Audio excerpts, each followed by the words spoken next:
Para las familias que sufren, los ideales de esperanza, oportunidades, soluciones y una vida diferente algunas veces se ven muy lejos de la realidad. Levanta propone una solución alternativa a lo que hasta hoy se ha oído con relación a la familia, matrimonio e hijos azotados por la violencia doméstica. Hoy proponemos un camino más alto, uno que levanta a los caídos y oprimidos, dando voz a quienes no la tienen. Y ahora con ustedes, Levanta. Saludos, mi estimado amigo, ¿cómo estás? Estoy muy bien, mi estimado Alonso. Saludos también para Linaje Producciones, para nuestro muy querido Gilo y a toda su familia. Querido Gilo, sí, por supuesto. Antes de empezar, me gustaría hacer una nota de agradecimiento, ¿verdad? Pues aquí hablamos del Ministerio Levanta y lo que Dios nos permite hacer, pero todo esto nace hace mucho tiempo atrás, cuando una familia estadounidense, la familia Johnson, Chris y Laura, viven en Costa Rica, tienen una experiencia con una mujer agredida, una mujer que un domingo en la noche llegó a su casa, golpeada, ensangrentada, pidiendo ayuda. Y como dos americanos que medio masticaban el español, pues lo que pudieron hacer hicieron. Pero ese evento, según su testimonio, marcó sus vidas, sus pensamientos, su concepto de lo que es servicio al Señor. Y eso fue hace más de 10 años. Nunca se les olvidó esa escena. Y hace un par de años comienzan con la idea de Levanta, Salmo 145:14, que Dios levanta a los caídos.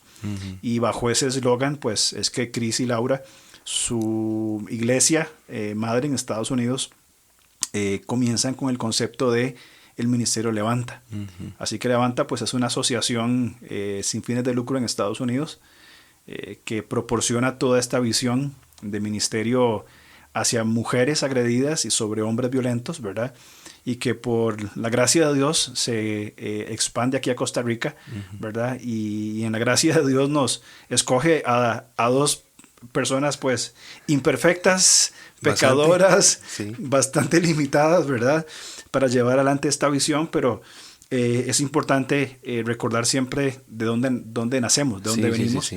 Y pues ese evento esa noche, hace 10, 11 años, ¿verdad? Y agradecer pues a Chris y a Laura por su esfuerzo día tras día en medio de su vida diaria, rutinaria, ¿verdad? Todos los días pensando en el Ministerio Levanta en Costa Rica y en las personas que hemos podido atender. Evidentemente por razones de seguridad y confidencialidad no podemos mencionar nombres de mujeres que hemos atendido que han salido pues a punto de ser asesinadas, de matrimonios que hemos aconsejado como parte del ministerio, pero en el corazón de ellos, tanto de Chris y Laura como la Junta Directiva en Estados Unidos, están los nombres de personas puntuales en Costa Rica que no conocen y que tienen en su corazón, en sus mentes, sus oraciones y en su esfuerzo diario. Así que extenderles una gratitud, ¿verdad? Sí. Claro, a ellos es muy necesario. Muy necesario. Y quisiera complementar con una frase, porque me impactó todo lo que estás diciendo, Alonso, y de los primeros minutos que hablaste, en el sentido de que una sierva de Dios vio una necesidad. Ahora, donde quiera que haya una necesidad humana, la iglesia tiene una misión. Donde quiera que haya una necesidad humana, la iglesia tiene una misión. Lo repito porque es tan importante entenderlo, ¿verdad? Y entendemos que la misión, la iglesia es tomada como un instrumento para la misión de Dios. Correcto. No la misión de la iglesia, la misión de Dios. Exactamente. Y Dios quiere justicia. Porque Él es justo, Él es el justo, Él es el juez. Procura justicia hasta la venida que esperamos, donde se va a manifestar su plena justicia. Pero mientras tanto la iglesia ha sido comisionada como un instrumento para alzar la voz en contra de la injusticia. Por eso una frase tan importante. Todo esto, como estás diciendo, nació porque se vio una necesidad física, emocional, se hizo algo. Y está cumpliendo con los propósitos de Dios. De Dios, correcto. Es la misión de Dios. Es la misión de Dios. Un Dios trascendente, un Dios que se involucra en la historia humana. Y a veces vemos a Dios y vemos la Biblia y vemos la iglesia como algo que pasó, ¿verdad? Como, bueno, sí, fuimos creados y está la iglesia y todo bien. Pero Dios entra crea, por supuesto, y entra en la historia de la humanidad y está insistentemente tocando nuestro corazón, las puertas, en todo aspecto. A mí lo que me encanta de la Biblia, y eso se da a través de toda ella, es el llamado al pueblo de Dios, ¿verdad? Indiferentemente del tiempo, de cuidar de los menos, o de los más vulnerables. De los vulnerables. Sí, claro. La Biblia habla constantemente de 3 personajes que son maravillosos: los extranjeros, las viudas y los huérfanos. Y aún incluye los pobres también. Claro. Son 4 grupos importantísimos. Yo he sido extranjero 2 veces en mi vida. He vivido en 2 países diferentes por lapsos de 3 años. Y a veces es un poco intimidante y un poco frustrante intentar adecuarse a una cultura, ¿verdad? Y tiene su desafío importante. Así que esto que vos estás diciendo, esta frase que es maravillosa, ¿verdad? Donde quiera que haya una necesidad, hay visión, ¿verdad? Para poder desarrollar. Es parte del llamado divino, por supuesto. Totalmente de acuerdo. Así es. Pues bueno, entramos, mi estimado amigo, a un tema que lo hablamos la semana pasada, que primero estuvimos hablando del matrimonio, y el matrimonio es una institución. Una institución de Dios. Una institución de Dios. Correcto. No fue un invento humano. No fue un invento humano. Fue un propósito divino en este tiempo terrenal, por decirlo de alguna manera. Ahora, vamos a hablar hoy del divorcio, pero ya el divorcio como una institución no divina, sino como una institución humana. Correcto. Exactamente. Hablamos la semana pasada de que la esencia o el propósito del matrimonio es el compañerismo, esa relación pactual profunda de intimidad entre el hombre y la mujer que se casan. Resolver el problema de la soledad. Resolver el problema de la soledad, según Génesis, si no me equivoco, 2:18 fue que leíste. Pero el divorcio ha jugado un papel trascendental en la historia de la humanidad, de las vidas individuales de personas. Es una realidad. Es una realidad clarísima dentro y fuera de la iglesia. Sí. Ahora, el divorcio no es algo instituido por Dios como el matrimonio, sino que Dios claramente dice en Mateo de que Dios, por la dureza del corazón del hombre, por la terquedad, para protección, ¿cierto? Da esta concesión con ciertas características de cómo el divorcio podría operar. Ahora, seamos bien claros en esto. Podríamos decir, Dios no desea el divorcio. Dios no quiere ni da la opción. Mira, si no te funciona el matrimonio, mira, cualquier cosita que no te haga bien el arroz o que no provea para la casa, o sea, ahí tenés el divorcio. Sino que por la dureza, para la falta de reconciliación, por el arrepentimiento en el matrimonio, Dios dice, por su dureza y para protección, entonces voy a darle ciertos límites donde el matrimonio, donde el divorcio puede ser la protección o la salida para esa situación. Algo válido. Sí, porque lo que Dios aborrece, ¿verdad? Cuando dice claramente que aborrece el divorcio, pues aborrece, por supuesto, las causas que llevan a un rompimiento de ese pacto de compañerismo íntimo. ¿Ves? Y claro, en el desarrollo de una cultura que malinterpretó la pecaminosidad humana, se daba este recurso cultural del divorcio por cualquier causa. Y en los tiempos de Jesús, inclusive habían rabinos muy renombrados que con 2 escuelas específicas, ¿verdad? Hillel y Shammai, donde en una de las escuelas, en Hillel, era básicamente el divorcio por cualquier causa. Inclusive si yo me encontrara con una mujer que me gustara más, ya supuestamente yo daba carta de divorcio a mi esposa. Entonces, sobre esto, Jesús, por supuesto, se pronuncia y va a decir claramente, es que el divorcio no es por cualquier causa, por supuesto. El matrimonio es indisoluble, pero pone una concesión, a menos que sea por causa de adulterio. Correcto. O fornicación.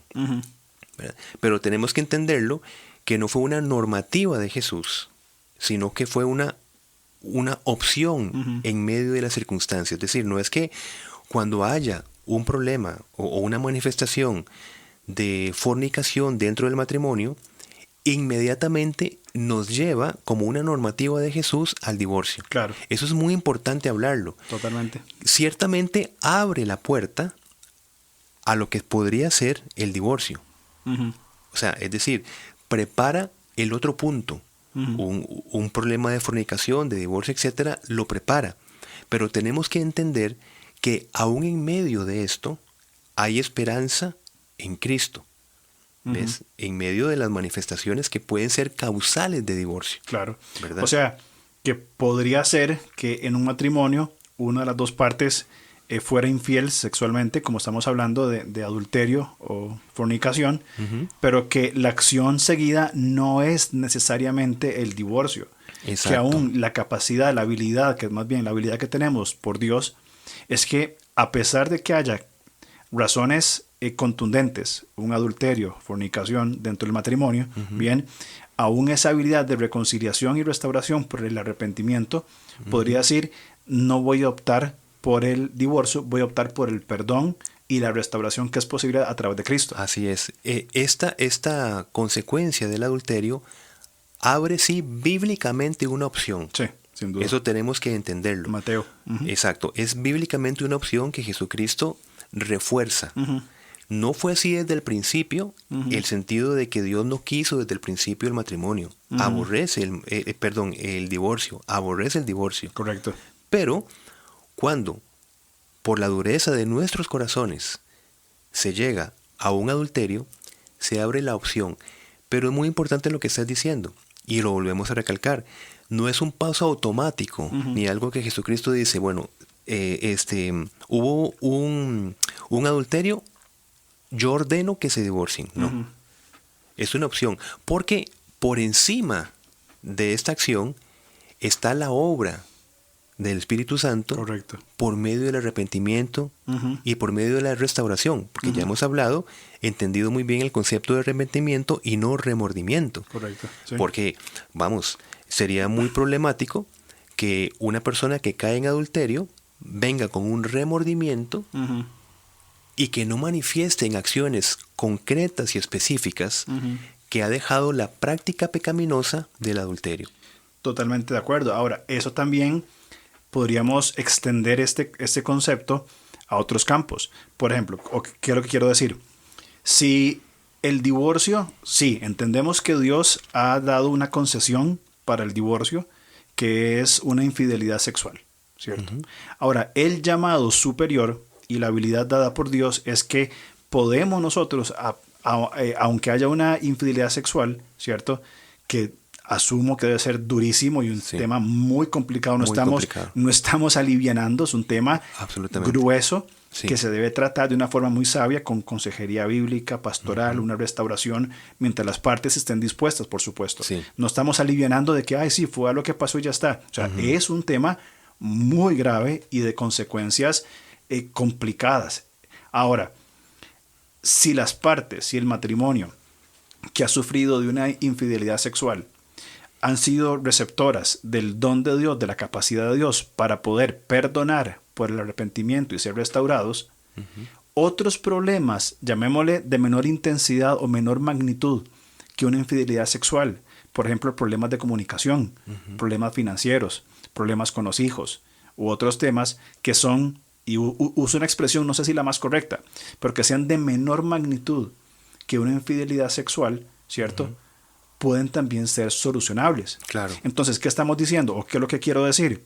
De que cualquiera que sea, en su mayoría, los conflictos que puedan haber dentro de un matrimonio son, por la habilidad dada por Dios al arrepentimiento, pueden ser restaurados, claro que sí, reconciliados, y las personas pueden ser sanadas y ser un ejemplo, como hemos visto, cientos de matrimonios que donde ambos se disponen, y volvemos a lo que hablábamos la semana pasada, a cumplir el pacto de compañerismo, de esa solución de la soledad, bien, volver a la esencia, volver a respirar en un nuevo ambiente de matrimonio. Por eso hablábamos la semana anterior, Alonso, de la esencia del matrimonio, porque entendiendo, espero ser claro con esto, entendiendo que las relaciones sexuales no hacen un matrimonio, ni tampoco deshacen un matrimonio, ¿Ok?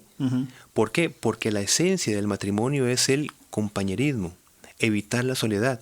Así que, y como bien dijiste, no estamos quitando la dimensión de un problema tan agudo como es el problema del adulterio, pero en sí mismo, ese per se, unas relaciones sexuales implicadas en un adulterio en sí mismo no deshacen un matrimonio. Correcto. ¿Por qué? Porque no están deshaciendo la esencia del matrimonio, que es el restaurar la soledad o el cumplimiento de no sentirse y verse solos. Ahora, es un ataque por supuesto, a esto.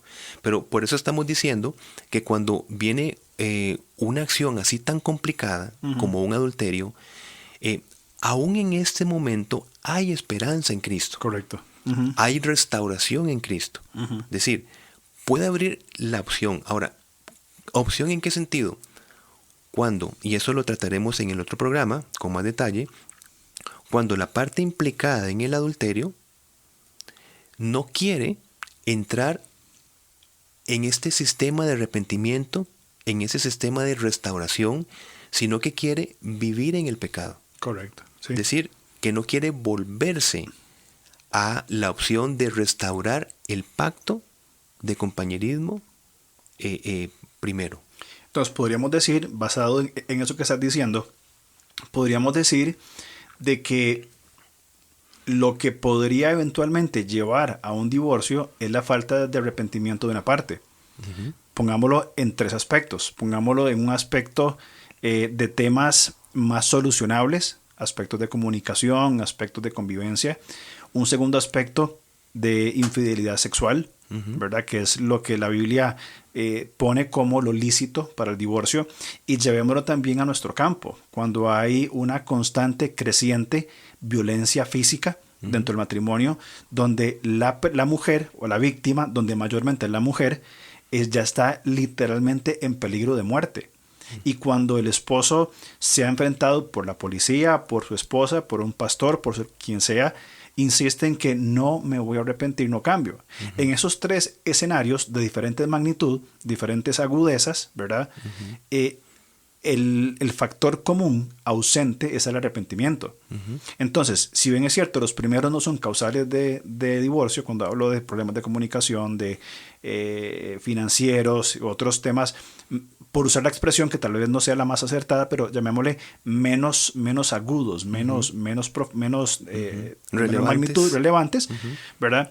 Pero hay otros donde, como es la infidelidad sexual o la violencia, donde la vida de la persona peligra. Así es. Hay concesión dada por Dios, ¿cierto?, para que haya protección a estas personas. Como Levanta, hemos estado en casos, y como Levanta nosotros no, en esos casos que pienso, no sugerimos de primera entrada al divorcio. Claro. Nunca, jamás. Claro. Pero llegamos a un punto, y aquí tal vez pues puede haber alguna polémica, donde el hombre insiste y le dice, te voy a matar cuando pueda. Un último caso que tratamos junto con mi esposa, el hombre compró un arma y le decía a la mujer, en algún momento te voy a matar. Y estaba la mujer con sus hijos y estaba en peligro de muerte. Entonces, ¿qué le decimos a una persona así? Quédese. Sí, es que... Entonces, es algo tan complicado donde atenta contra la vida. Claro. Ese es el problema de una mala hermenéutica, digamos, una mala interpretación de la Escritura, donde se sugiere que en este caso la víctima, vamos a poner la mujer, la esposa, tiene sí o sí que continuar en un estado de matrimonio a pesar de lo que pueda estar haciendo su esposo. Porque si se divorcia, delante de Dios estarán siempre casados. Creo que tenemos un gran problema en confundir el divorcio como una separación y no como lo que verdaderamente es una disolución, es una amputación, es un corte. Es como si la persona estuviese muerta. Por ejemplo, si uno de los cónyuges muere, no hay problema en que la parte que sigue viva, naturalmente, pueda volverse a casar. Pero en un divorcio bíblico tenemos que entender que ante los ojos de Dios hay una disolución. no solamente una separación. Claro. Es decir, hay un divorcio bíblico que es aceptado por el Señor en esta concesión que el Señor permite como consecuencia de la pecaminosidad para protección de la parte, llamémosle así, víctima. Esto es importante entenderlo en el concepto del divorcio, porque, como vos estás diciendo, si es una persona que no entra en razón, si es una persona que atenta contra la vida, pues es una persona que tiene que ser amputada, por decirlo de alguna manera, tiene que ser separada, tiene que ser disuelta de la vida. Y esta persona puede volverse a casar, puede volver a restaurar su vida en ese sentido. Correcto. ¿Ves? Eso es, y tenemos el fundamento bíblico. Recordemos que son programas para incentivar a un diálogo adecuado mediante la argumentación, y es un tema que queremos proponer porque la iglesia necesita conversar de estos temas. Correcto, eso que estás diciendo es clave, porque la iglesia necesita, y tomo las palabras que acabas de decir, conversar sobre estos temas desde una perspectiva bíblica, no tradicionalista, no de acuerdo a lo que yo pienso que es así, sino lo que las escrituras, y no solamente limitados al concepto de divorcio, todas las escrituras, el valor de la vida, el propósito de la vida, la intención de Dios, lo que hablábamos al principio sobre la justicia divina, necesita ser tomado en cuenta en estos desarrollos. Claro. Hablamos algo en un momento de que el divorcio es consecuencia del pecado, pero no es un pecado imperdonable. Así es. Mateo capítulo 12, versículo 31. Por eso les digo que a todos se les podrá perdonar todo pecado y toda blasfemia. Sí, claro, es como bien lo estás diciendo, es consecuencia del pecado, ¿verdad? Pero es en Cristo todo pecado es perdonable. Es decir, Cristo no dejó un pecado allí imperdonable. Imperdonable por resolver. ¿Cuándo estamos frente a un pecado imperdonable? Justamente cuando la persona no quiere volverse hacia el perdón que ofrece la cruz del Calvario. Incredulidad. Exactamente.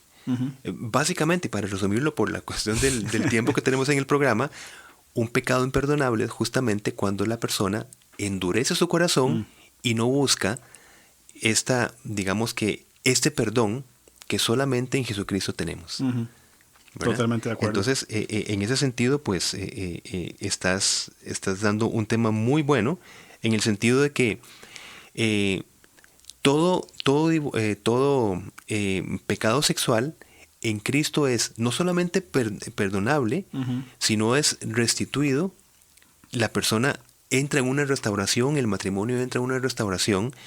Mira, y vivir el perdón de Dios, me atrevo a decir que el matrimonio entra en una dimensión diferente. Nueva.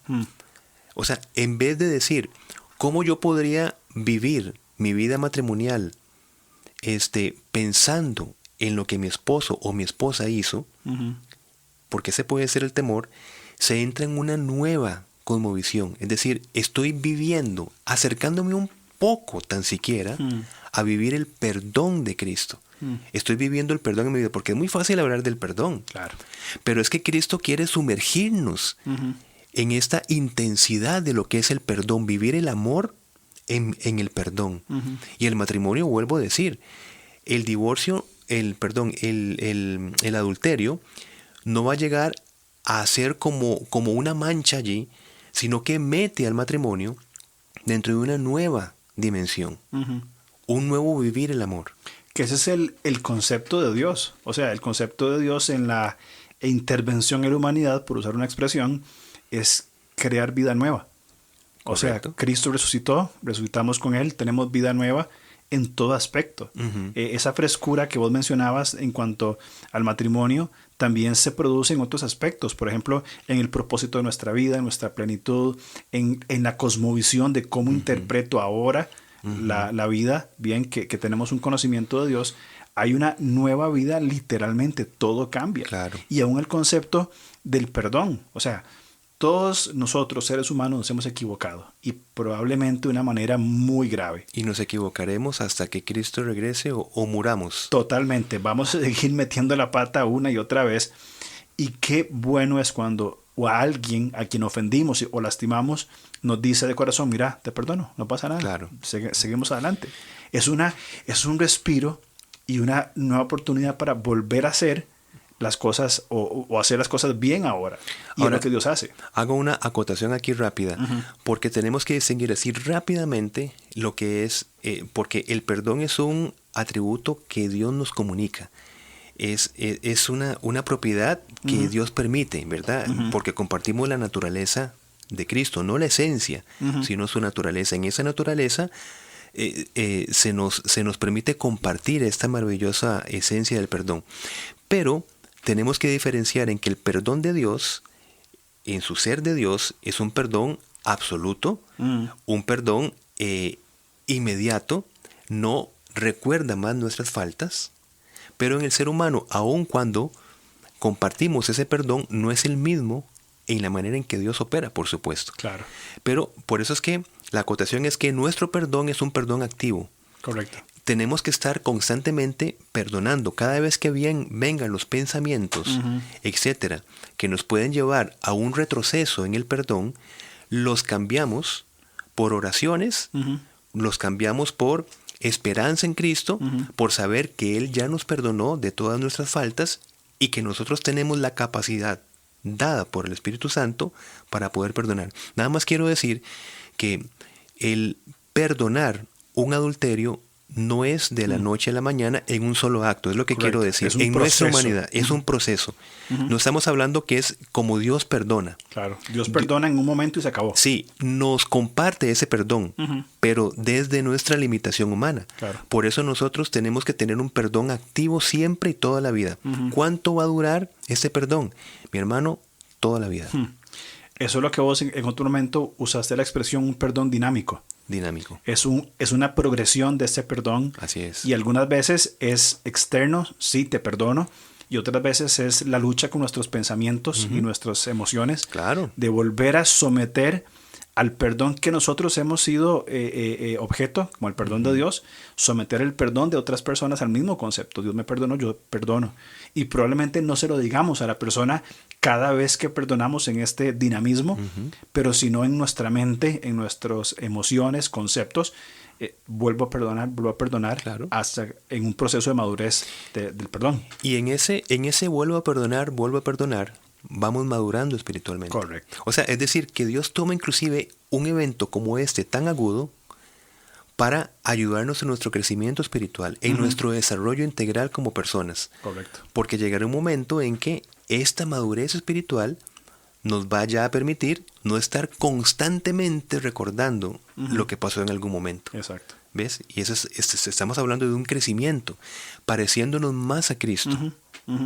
Entiendo el perdón desde mi perspectiva con Dios, de que Dios me perdona a pesar de lo que hice y soy, y quiere seguir teniendo una relación conmigo. A pesar de lo que soy pecador, Dios dice, yo sé que sos pecador, pero quiero tener una relación con vos y te voy a proveer de la oportunidad de madurar. Claro. Igualmente nosotros con el prójimo, y sea mi esposa u otra persona, es el mismo concepto. Sí, pasó algo desagradable, pero el perdón está y queremos desarrollar una relación con esta persona. Correcto. No, y bueno, todo esto lo hablamos porque para algunas personas y para en ciertas circunstancias, el divorcio es apropiado. Sí. Y el divorcio no es aborrecido por Dios. Es decir, Él aborrece lo que ocasiona todo divorcio. Él aborrece la dureza del corazón. ¿Verdad? Pero, vuelvo a repetir, en circunstancias es lo más óptimo según las circunstancias que se estén dando.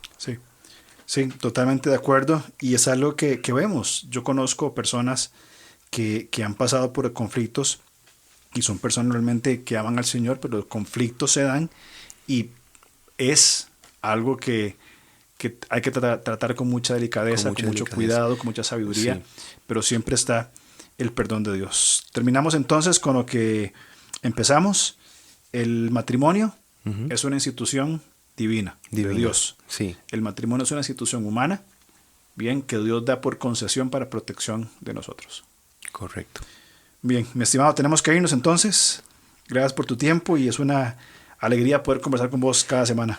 Pues la alegría es mía también, muy sinceramente, y deseosos porque este programa, si Dios lo permite, tendrá una segunda parte. Okay. El divorcio según la Biblia, parte 2, porque vamos a hablar del divorcio en creyentes y el divorcio entre creyente y no creyente, que ya aquí no estamos inventando nada, sino es una revisión de la revelación de Dios, en este caso lo que Pablo nos dejó en su primera carta a los Corintios. Perfecto, entonces próxima semana hablamos de el divorcio según la Biblia, parte 2. Si Dios lo permite. Nos vemos la otra semana. Nos vemos si Dios quiere. Un saludo a todas y a todos. Muchas gracias por la atención. Igualmente, saludos, nos vemos. Chao.